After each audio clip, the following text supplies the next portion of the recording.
this is the module of the consumer's equilibrium, second part. In this module we will learn utility analysis, how to draw the utility schedule and utility curve.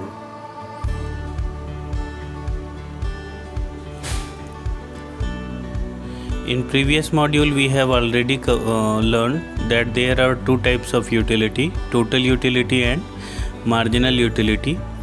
In this now we are going to learn how to draw the utility schedule, hypothetical utility schedule. Here one table is given. In utility schedule first we will start units 1, 2, 3, 4, 5, 6.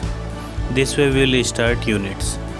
Units के बाद फिर हम क्या करते हैं, अब कोई भी एक कांस्टेंट वैल्यू ले लेते हैं 2, 4, 6, 8, इसमें से कोई भी एक वैल्यू ले लीजिए.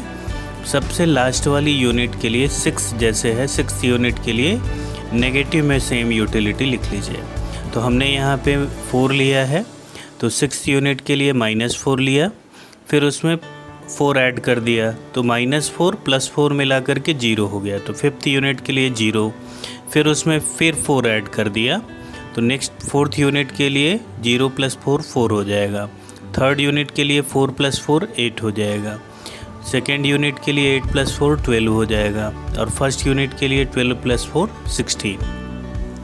इस तरीके से आप कोई भी कांस्टेंट वैल्यू ले करके, जैसे आप -2 लेते हैं तो -2 0 2 4 6 8. अगर 3 लेते हैं, -3 लेते हैं तो -3 0 3 6 8 12. इस तरीके से आप मार्जिनल यूटिलिटी को प्लॉट कर लीजिए. अब मार्जिनल यूटिलिटी से हम टोटल यूटिलिटी निकालते हैं. टोटल यूटिलिटी हमको पता है कि it is the sum of marginal utility. Total utility marginal utility का सम है. तो 16 एज इट इज़ लिख लेते हैं. फर्स्ट यूनिट के लिए टोटल यूटिलिटी और मार्जिनल यूटिलिटी इक्वल होते हैं. 16 + 12 28, 28 + 8 36, 36 + 4 40, 40 + 0 40, 40 + -4 36. इस तरीके से टोटल यूटिलिटी को फाइंड आउट किया जाता है. तो मार्जिनल यूटिलिटी को ऐड करते हुए कॉन्टीन्यूअसली हम टोटल यूटिलिटी फाइंड आउट करते हैं. अब टोटल यूटिलिटी से शेड्यूल से टोटल यूटिलिटी कर्व कैसे प्लॉट किया जाए. टोटल यूटिलिटी शेड्यूल गिवन है. टोटल यूटिलिटी शेड्यूल से टोटल यूटिलिटी कर्व बनाना है. यूनिट्स दी हुई है 1 2 3 4 5 6. मार्जिनल यूटिलिटी है 16 12 8 4 0 -4. टोटल यूटिलिटी दी हुई है 16 28 36 40 40 एंड 36. अब हम क्या करते हैं, एक्स एक्सेस पे यूनिट्स को दिखा देते हैं और वाई एक्सेस पे यूटिलिटी को. यूटिलिटी मैक्सिमम 40 है तो 40 से प्लस तक की ही स्केल लेंगे, 40 से लेस स्केल नहीं लेंगे. तो हमने एक्स एक्सेस पे यूनिट ले लिया 1 2 3 4 5 6 और वाई एक्सेस पे हमने यूटिलिटी को रिप्रेजेंट किया 45 तक. फर्स्ट यूनिट के लिए मार्जिनल यूटिलिटी 16 है.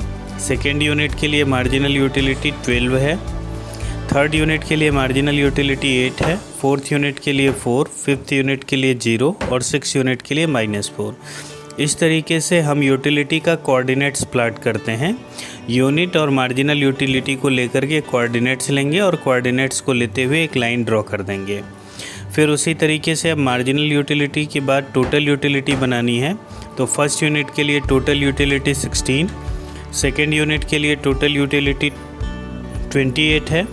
थर्ड यूनिट के लिए 36, 4th यूनिट के लिए 40, 5th यूनिट के लिए 40 और 6th यूनिट के लिए 36.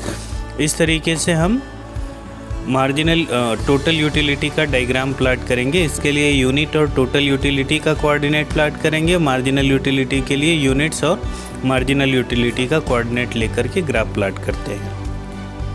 तो रेड कलर से हमारा टोटल यूटिलिटी कर्व है और ब्लू कलर से मार्जिनल यूटिलिटी. अब क्वेश्चन ये आता है कि is there any relationship between the total utility and marginal utility. क्या टोटल यूटिलिटी और मार्जिनल यूटिलिटी में कोई रिलेशनशिप होता है. Yes, there is the relationship between total utility and marginal utility. Total utility marginal utility में relationship होता है. अगर हम डायग्राम को देखें तो टोटल यूटिलिटी 5th यूनिट तक क्या हो रही है, घट रही है, और 0 हो जाती है 5th यूनिट पे, और 6 यूनिट पे टोटल यूटिलिटी नेगेटिव में चली जाती है। तो जब तक टोटल यूटिलिटी पॉजिटिव होती है, तो व्हेन MU फॉल्स पॉजिटिवली, जब तक मार्जिनल यूटिलिटी पॉजिटिवली फॉल करती है, टोटल यूटिलिटी इंक्रीज करती है। When marginal utility becomes 0, total utility is maximum and constant. जब मार्जिनल यूटिलिटी 0 हो जाती है तो टोटल यूटिलिटी मैक्सिमम पहुंचती है और कांस्टेंट हो जाती है। और जब मार्जिनल यूटिलिटी नेगेटिवली फॉल करती है तो टोटल यूटिलिटी घटनी शुरू हो जाती है। तो 5th यूनिट के बाद टोटल यूटिलिटी घट रही है, जब मार्जिनल यूटिलिटी नेगेटिव में जाती है तो टोटल यूटिलिटी घट रही है। 5th यूनिट पे मार्जिनल यूटिलिटी 0 है और टोटल यूटिलिटी मैक्सिमम और कांस्टेंट हो गई है। और इससे पहले 1 से लेके 4th यूनिट तक टोटल यूटिलिटी पॉजिटिव है और फॉल कर रही है, तब तक मार्जिनल यूटिलिटी इंक्रीज़ करती है।